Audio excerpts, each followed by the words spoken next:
दिवस 2 दुसरा नाश्ता कसं वाटतंय? चांगलं वाटतंय साईराम. पाय काय म्हणतायत? पाय आता थोडा सुजीला काल तब्येत थोडी खराब झाली, आता कसं वाटतंय? सगळं चालायला थोडी चांगलं वाटतंय. काल तब्येत होता म्हणून तब्येत नव्हती म्हणून गाडीत बसलो.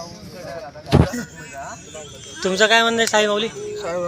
साईराम सगळं चांगलं चालू आहे आपलं. हा. दुसरा दिवस आहे, पायाला फोडलं. कुठले तिसरा दिवस आहे साईराम. काय म्हणता? हा ओम साईराम. फक्त पुढे काय? पुढं काय नाही. हा मजा येते का? खूप मजा येते. आंघोळ केली का तू? मला पाणी प्यायचे काय म्हणता माऊली? कसं चाललंय? कसा प्रवास चाललाय? बाबू म्हटलं फेकू नका. कसा चाललाय प्रवास? बस चांगलं. काल फक्त पाय दुखले म्हणून आज फुल आंघोळ केल्यानंतर फ्रेश झालं. ताकदीने चाललो. कसा एक्सपिरियन्स आहे?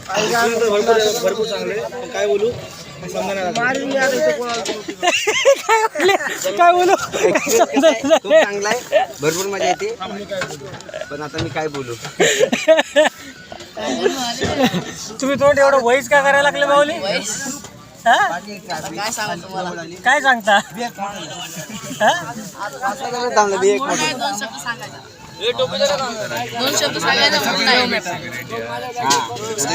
कसं वाटतंय? एक नंबर. अच्छा, वाकडे तिकडे काय येत माऊली तुम्ही? एक प्रकृतीचा तो नियम आहे. त्या नियमानुसार आम्हाला त्या नियमाचं पालन करणं हे आमचं कर्तव्य आहे आणि ते आम्ही करणार. गेले 2 दिवस, आजचा 3रा दिवस आहे, ते आम्ही नियमाचं पालन करत आहोत आणि याला साक्षीदार आमचे बाबा आहेत. त्याबद्दल आम्ही 2 शब्द बोलून समाप्त करतो. नाश्ता लवकर आणा. काय म्हणणं आहे तुमचं? ओम साईराम. याच्यावर पालखी दिली होती का कोणी?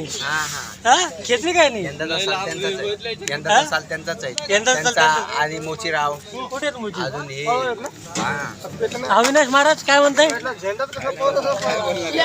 हा इकडे नाश्ता व्हायला लागलाय. ताकदीने आम्ही इथंच होतो तिकडं. साईराम. चला मला ना भाऊ झेंडा